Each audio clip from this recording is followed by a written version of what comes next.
Hi there. Welcome back to the Geneva Blues studio. It's been quite a while since my last video. Almost 2 months, actually. Didn't even do one in July. Now it's August. Yeah, it's not very professional, but that's because I'm not very professional, basically. I've got my little hat on. I mean, it's freezing cold out. Well, pretty chilly out here by Perth standards anyway, in my little studio. I've got the heater cranked up. I've got my wool hat on from Fox and Lillie wool brokers in New South Wales. These are the people that handle the wool sales for my dad's farm and brother's farm. Good hat. Got that a couple of years ago from their person over there who came out during shearing time, Jenny Turner. There you go. Shout out to Fox and Lillie. Jenny from Fox and Lillie in New South Wales. Great hat. It's made out of wool, so it's really warm. Keeps my bald noggin warm. I've got this wind cheat on. It's getting a bit hot actually out here now all of a sudden. So I might just ditch that. As good as Fox and Lillie are at broking wool. Might just make this an agricultural channel now. Talk about sheep and stuff. Maybe not. I'm going to talk about watches. I was going to do a wrist check, and I've got this right now. I've got this. I'll take it off because I just had it off actually. It's a Bremont ALT1 chronograph, which is a British brand, and it's not at the right time. It's a brand by Nick and Giles English, and this is one of their chronographs. Obviously, it's got this tip trick case, which is a very typical thing for them. The shape, the lugs, and everything is very nice.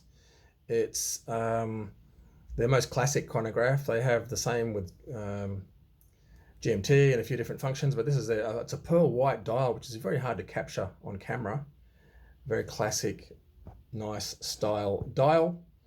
I've got that on one of my Geneva blue straps, which is picking up a very nice patina, if I do say so myself. I'm selling that for a friend of mine. I've got that advertised on my website at 4,800.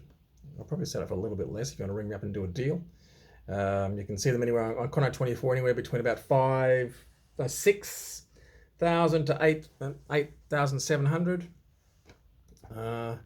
So this is quite a bit cheaper. Has an ETA 7750 chronograph movement with their own decoration and their own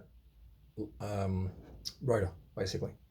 So that's the Bremont, which I've been wearing a little bit. It's a beautiful watch. Well, I haven't been wearing it. I've been putting it on for some photos. I also wanted to mention this little furl that I spoke about in the last video, which I mistakenly said had an ETA movement as well, which it doesn't.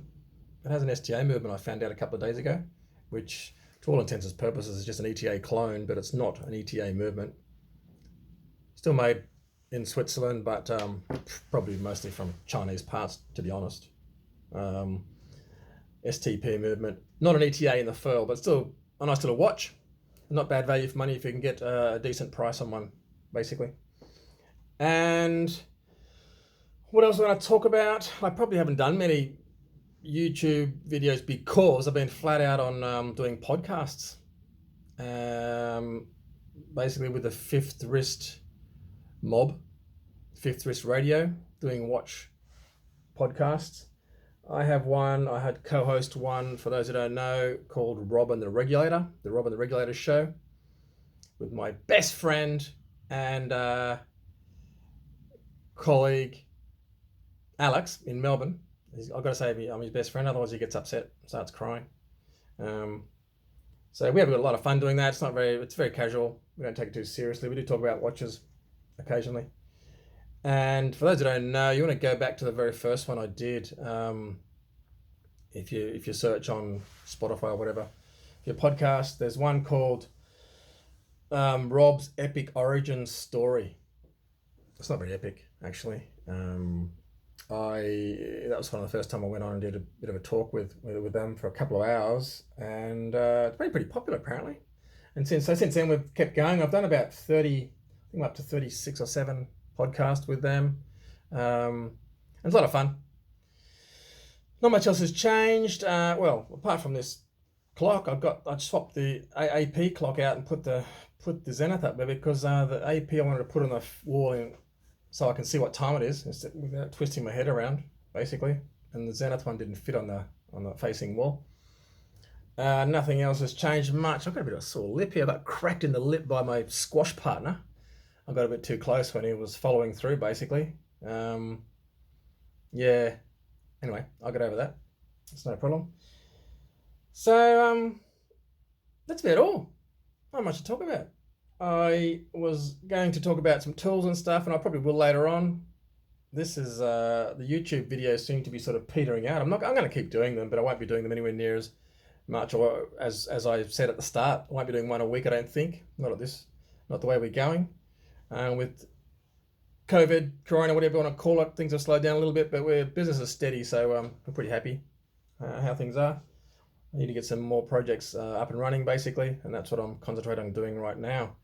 So, to all my mates in Switzerland, enjoy the sun over there and the summer.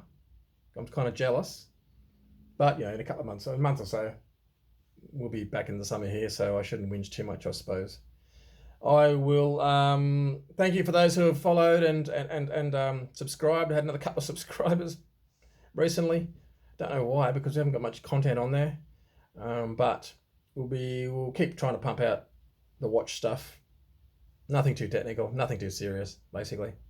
So, for all your wool broking needs, Fox and Lillie. And see you next time.